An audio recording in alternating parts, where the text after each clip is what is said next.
Welcome to the deep dive. We cut through the noise to get you the essentials from sources that, well, really matter. Today, we're hitting a topic that definitely resonates as folks head towards their late 30s. That kind of background financial stress. Wondering if you're on track. Yeah, that feeling. But here's the thing we're exploring. You don't necessarily need to be rich by 40, but you really do need a plan. So we've dug up into the source, Smart Money Moves Before 40. Our mission in this deep dive to pull out the 8 smart money moves you should think about before hitting 40. They're all aimed at helping you, live free and stress less. And look, this isn't about getting overwhelmed. It's about practical steps, things you can actually do. Exactly. And that's what we want to help you with today, that time leading up to your 40s. Yeah. It's a really critical period financially. It's this unique window where the right moves can build serious momentum. But, well, doing nothing can really set you back. So our goal here is to get you the key takeaways from the source, connect those dots for you, help you see not just what to do, but why it's so important for that, freedom and less stress goal. Let's jump in. Okay, let's do it. First, big move from the source. Know your money goals. It asks this really basic but kind of profound question. How much do you really need to feel free? Mhm. Is it like $1 million?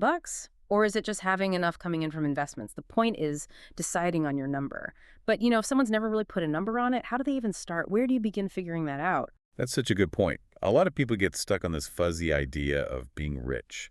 They never define what it actually means for them. It's like starting a road trip with no map, no destination. You just end up wandering, right? Your freedom number isn't just about the dollars. It's personal. It's the blueprint for how you want to live.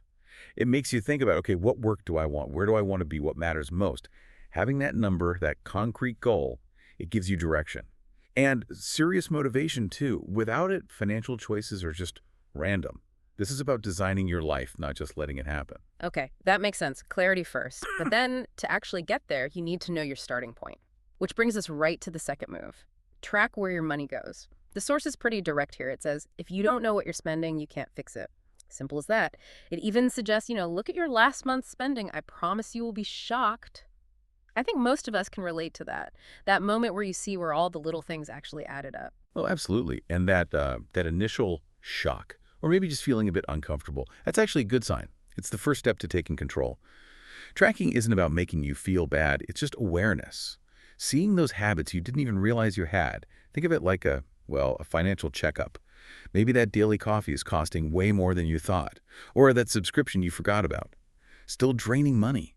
This step shows you the patterns, pinpoints where the money's really going. Then you can consciously choose to shift it towards those goals we just discussed. You can't fix what you don't measure. Right. So once you know where it's going, the next step is building a safety net. Move 3, build an emergency fund. The advice is pretty clear. Save 12 months worth of your expenses. And the reasoning is straightforward too. Be prepared because life happens. Can't argue with that. But that range, 3 to 12 months, how do you decide? When is 3 enough? And when do you really need that full year saved up? What pushes you towards the higher end? Yeah, that range reflects that everyone's situation is different, and so is their comfort level with risk. So if you've got a super stable job, maybe it's 2 incomes in-house, not many dependents, maybe 3 to 6 months feels okay, gives you peace of mind. But if your income is less predictable, maybe you're self-employed, have kids, live somewhere expensive, then aiming for, say, 9 to 12 months gives you a much stronger safety net. This fund is your frontline defense. It stops you from racking up credit card debt when the car breaks down or there's a medical bill or worse, a job loss. It protects everything else you're building financially. And, crucially, it lets you think clearly and make good decisions when things get stressful, not panic decisions. Okay, so this next one is where things can really start to shift for people. Move number 4, make investing part of your routine. The source gives this simple rule: 75% of your money for living, 15% for investing, 10% for saving. But the kill-in advice, I think, is set it up to happen automatically. And this part, doing it every month matters more than doing it perfectly. That idea, consistency over perfection, why is that such a game changer? And how easy is it really to automate investing? Oh, that phrase is gold. Doing it every month matters more than doing it perfectly. It's so true because it helps us get past our own heads, right? We're always tempted to wait for the perfect time to invest or try to guess the market. Automation just takes all that emotion out of it. It means your money is just working for you. Mhm. systematically. You end up benefiting from something called dollar cost averaging. Right, buying more when prices are low, less when they're high. Exactly. It averages out your cost over time. Combine that with the magic of compounding, where your earnings start making their own earnings, and that's how real wealth gets built, slowly but surely. It's like that snowball analogy, Start small, picks up snow, gets bigger, rolls faster. And automating. It can be super simple. Set up an automatic transfer from your checking to your investment account each payday. Or, even better, contribute directly from your paycheck to your workplace retirement plan, like a 401k or similar. Just set it and forget it, basically. Out of sight, out of mind, it just happens. All right, let's tackle debt. Move 5. Pay off debt with a plan.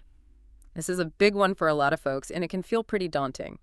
The source mentions two main strategies: the snowball method, paying off the smallest debts first, and the avalanche method, hitting the highest interest rates first. It says pick one, stick to it. Sounds simple, but what's the actual key to making either one work? Because they feel quite different psychologically versus mathematically. That's a really important distinction. The key often boils down to knowing yourself. What motivates you? The snowball method. It's all about psychology. You knock out those small debts quickly, you get these little wins, feel that progress. Yeah, like checking things off a list. Exactly. That feeling builds momentum, makes you want to keep going. It's about those emotional boosts. The avalanche method, though, is pure math. It saves you the most money on interest over time because you're targeting the most expensive debt first, no matter the balance. So it's not just about picking a plan, it's picking the one that fits your personality, your discipline level. Which one are you actually going to stick with long term? That's the question. Because consistency, again, is what really matters, whichever route you take. Just having a plan and following it. Okay, move number 6 might be the toughest for some. Cut dumb spending. The source really doesn't pull any punches here. Don't buy things that lose value fast. Plain and simple. And then there's this rule, which is quite memorable. If you can't afford to buy it 5 times, you probably can't afford it once. That's a serious gut check. I mean, who hasn't been tempted by the latest phone, or maybe a car that's a bit flashier than needed? What's the biggest mental hurdle there? Right. And it's not really about being cheap or depriving yourself. It's more about being intentional with your money, making conscious choices. The biggest hurdle often is that classic battle, instant gratification versus waiting for the bigger reward later. We all fall into the trap of buying depreciating assets, things like brand new cars off the lot, the newest gadgets, fast fashion. They lose value, sometimes dramatically, the second you own them. And keep losing value. And keep losing it. That buy it 5 times rule is powerful because it forces you to think about the true cost, not just the price tag, but the opportunity cost. What else could that money have done? Paid down debt faster, grown in an investment, cutting out this kind of spending, the dumb spending, frees up cash for things that actually move you towards your real goals. It's choosing your future self over a fleeting want right now. Be smart, not flashy, as the source says. Okay, so moving on from cutting back, move 7 is about building something. Buy one thing that makes you money. The source gives examples like stocks, a rental property, really any investment that has the goal of making you money. And the idea is pretty exciting. Watch your money work for you for once. That sounds great. But if someone feels like owning assets like property or lots of stocks is just way out of reach, how do they realistically start with that one thing? This one's about a really key mindset shift, I think.